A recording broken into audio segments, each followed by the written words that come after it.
नमस्कार दोस्तों, मेरा नाम अनुज है। टारगेट एग्जाम विधि चैनल पर आप सभी लोगों का स्वागत है। दोस्तों, आज के वीडियो में हम लोग जीके के 10 प्रश्न हल करेंगे। इन्हें मैं क्विक रिवीजन कराऊंगा, बहुत तेजी से खत्म करूंगा, इसलिए ध्यान से देखिएगा। आइए शुरू करते हैं। पहला प्रश्न है, निम्नलिखित में से किस संविधान संशोधन के अंतर्गत भारतीय संविधान की 8वीं अनुसूची में कोंकणी, मणिपुरी और नेपाली भाषा को शामिल किया गया था। तो आइए हम एक ओवरव्यू देख लेते हैं भारतीय संविधान का। जैसे कि आप लोगों को पता होगा कि भारतीय संविधान 26 नवंबर 1949 को बनकर तैयार हुआ और 26 जनवरी 1950 में यह पूरे देश में लागू हुआ था। जब भारतीय संविधान बनकर तैयार हुआ तो उस समय 395 अनुच्छेद, 22 भाषाएं और 8 अनुसूचियां थीं। वर्तमान में 448 अनुच्छेद, 25 भाग और 12 अनुसूचियां हैं। जब 12 अनुसूचियां हो गई तो कैसे हुई, तो इनको भी देख लेते हैं। 9, 10, 11 और 12 ये अनुसूचियां कब जोड़ी गई, तो 9वीं अनुसूची प्रथम संविधान संशोधन अधिनियम 1951 के द्वारा जोड़ी गई। इनमें संपत्ति के अधिग्रहण संबंधी विधियों का उल्लेख है, जिन्हें न्यायालय में चुनौती नहीं दी जा सकती है। 10वीं अनुसूची दल बदल से संबंधित है, जिसे 52वें संविधान संशोधन 1985 में जोड़ा गया। 11वीं अनुसूची में आपका पंचायती राज संस्थाओं से संबंधित प्रावधान है, जिसे 73वें संविधान 1993 में जोड़ा गया। और 12वीं अनुसूची 74वें संविधान संशोधन अधिनियम द्वारा 1993 में जोड़ा गया, जिसमें शहरी क्षेत्रों के स्थानीय स्वशासन संबंधित विषय वर्णित हैं। अब आते हैं 8वीं अनुसूची की बात करते हैं। 8वीं अनुसूची में जब मूल संविधान बनकर के तैयार हुआ था तो 8वीं अनुसूची में 14 भाषाएं थीं। 14 भाषाएं थीं। वर्तमान में इनमें 22 भाषाएं हैं। और ये 22 भाषाएं कैसे 8वीं अनुसूची में जोड़ी गई, इनके इतिहास को भी देख लेते हैं। जैसे कि 14 भाषाएं मैंने बताया, तो 15वीं भाषा जुड़ी थी कब, 21वां संविधान संशोधन अधिनियम आया था। 21वां संविधान संशोधन अधिनियम आया 1967 में, तब जो है सिंधी भाषा जोड़ी गई। सिंधी भाषा जोड़ी गई तो 15 भाषाएं हो गई थी। फिर इसके बाद में आता है 1992 में 71वां संविधान संशोधन अधिनियम। इसके अंतर्गत दोस्तों भारतीय संविधान में कोंकणी, मणिपुरी और नेपाली भाषा जोड़ी गई, जो कि आपका प्रश्न भी है। कोंकणी, मणिपुरी और नेपाली भाषा 1992 में 71वें संविधान संशोधन अधिनियम द्वारा जोड़ी गई, तो ऑप्शन इसमें आपका बी वाला सही होगा। लेकिन अभी तो 15 भाषाएं थी सिंधी को लेकर के, कोंकणी, मणिपुरी और नेपाली होकर के अब 18 भाषाएं होगी। अभी भी 4 भाषाएं बाकी हैं, जो कि भारतीय संविधान की 12वीं अनुसूची में आपको जानना जरूरी है। तो आया 2003 में 92वां संविधान संशोधन अधिनियम 2003 में।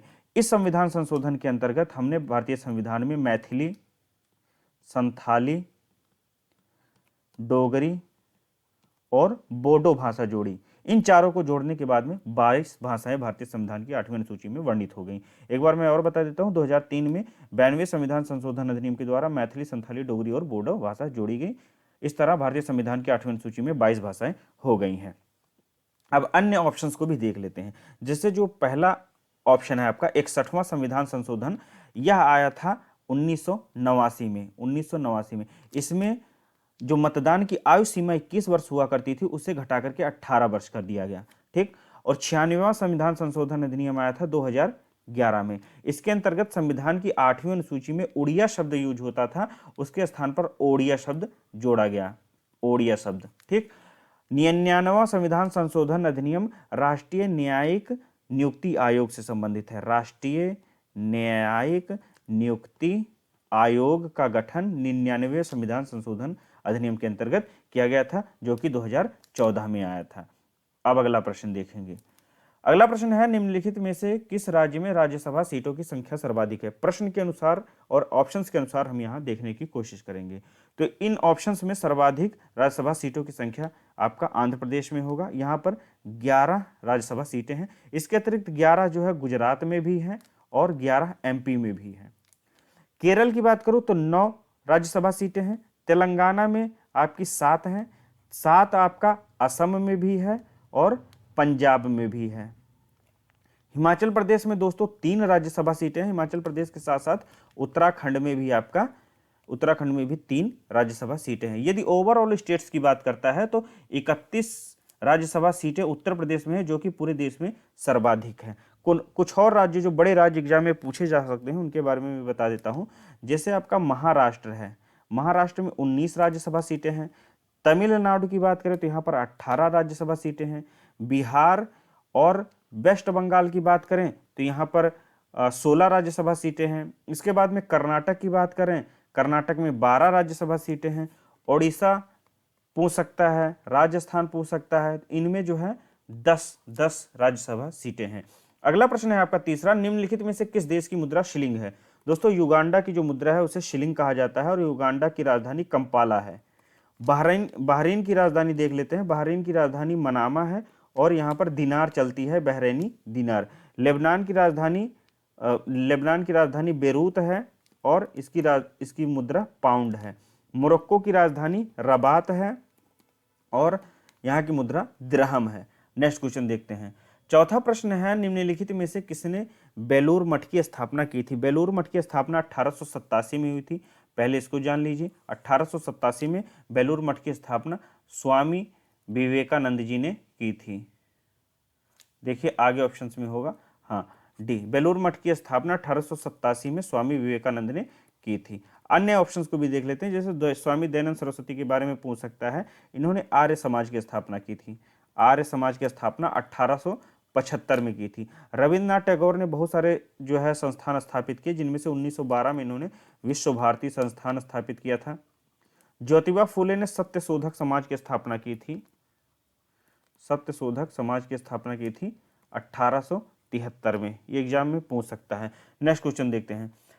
निम्नलिखित में से कांग्रेस के किस अधिवेशन की अध्यक्षता दादा भाई नौरोजी के द्वारा की गई थी? तो दादा भाई नौरोजी ने कलकत्ता अधिवेशन की अध्यक्षता की थी। ऑप्शन आपका सी वाला सही होगा। यह 1906 में संपन्न हुआ था। यह 22वां कांग्रेसी अधिवेशन था। ठीक, और इसमें जो है पहली बार स्वराज शब्द का प्रयोग किया गया था।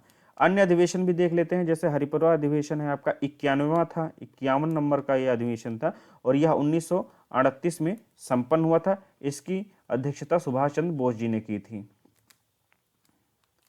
बेलगाम अधिवेशन की अध्यक्षता 1934 में महात्मा गांधी जी के द्वारा हुई थी। महात्मा गांधी जी के द्वारा यह एकमात्र कांग्रेसी अधिवेशन था जिसकी अध्यक्षता गांधी जी ने की थी और यह 40वां कांग्रेसी अधिवेशन था। सूरत अधिवेशन 1907 में संपन्न हुआ था। यह 23वां कांग्रेसी अधिवेशन था।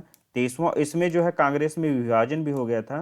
कांग्रेस विभाजन हो गया था इस अधिवेशन के दौरान और इसकी जो अध्यक्षता है डॉक्टर रास बिहारी बोस द्वारा की गई थी। रास बिहारी बोस द्वारा।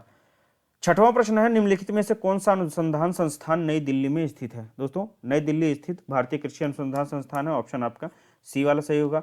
भारतीय तंबाकू अनुसंधान संस्थान आपका राजमुंदरी में है, राजमुंदरी। केंद्रीय गन्ना अनुसंधान संस्थान आपका कोयम्बटूर में है, कोयम्बटूर। और केंद्रीय आलू अनुसंधान संस्थान आपका शिमला में है। आगे देखते हैं। प्रश्न है, विश्व दूरसंचार दिवस किस दिन मनाया जाता है? विश्व दूरसंचार दिवस 17 मई को मनाया जाता है। शायद ऑप्शन आपका डी वाला होगा इसमें।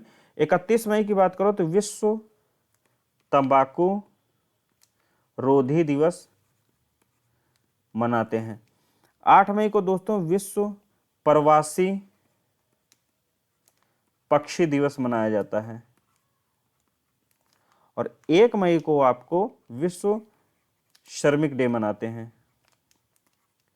एक बार और देखेंगे, विश्व दूरसंचार दिवस 17 मई को, 31 मई को विश्व तंबाकू रोधी दिवस, 8 मई को विश्व प्रवासी पक्षी दिवस और 1 मई को विश्व श्रमिक दिवस मनाया जाता है। ऑप्शन इसमें डी वाला सही होगा।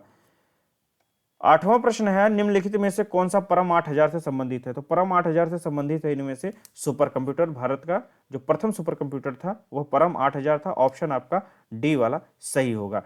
भारत का प्रथम परमाणु रिएक्टर अप्सरा है, अप्सरा, जिसको 1956 में तैयार किया गया था और 1957 में इसकी उद्घाटन भारत के प्रथम प्रधानमंत्री जवाहरलाल नेहरू जी के द्वारा किया गया था।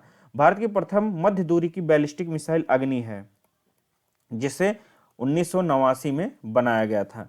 भारत का प्रथम परमाणु रिएक्टर ऑपरेशन स्माइलिंग बुद्धा है, स्माइलिंग बुद्धा, जिसका परीक्षण 1974 में किया गया था। नेक्स्ट क्वेश्चन देखते हैं। 9वां प्रश्न है, 49वीं समानांतर रेखा किन दो देशों के मध्य स्थित है? तो 49वीं समानांतर रेखा यूएसए और कनाडा के मध्य स्थित है। भारत और चीन के बीच में मैकमोहन रेखा है, मैकमोहन रेखा। और भारत और पाकिस्तान के बीच में रेड क्लिफ रेखा है। जर्मनी और फ्रांस के बीच में मैगिनोट रेखा है, मैगिनोट लाइन। नेक्स्ट क्वेश्चन देखते हैं, द प्रिंस पुस्तक के लेखक कौन है? दोस्तों द प्रिंस पुस्तक के लेखक है निकोलो मैकियावेली। ऑप्शन आपका सी होगा। एरिस्टोटल या अरस्तु की पुस्तक का नाम है द पॉलिटिक्स, द पॉलिटिक्स। प्लेटो ने पुस्तक लिखी है रिपब्लिक, और रिचर्ड निक्सन की पुस्तक का नाम है लीडर्स। एक बार फिर से देखते हैं, अरस्तु की पुस्तक का नाम द पॉलिटिक्स, प्लेटो की रिपब्लिक, निकोलो मैकियावेली की द प्रिंस और रिचर्ड निक्सन की लीडर्स हैं। दोस्तों ये 10 प्रश्न आपकी परीक्षा में आपके लिए मददगार साबित होंगे। इसी तरह के वीडियोस में लेकर के आता रहूंगा। मिलते हैं अगले वीडियो में, तब तक के लिए नमस्कार।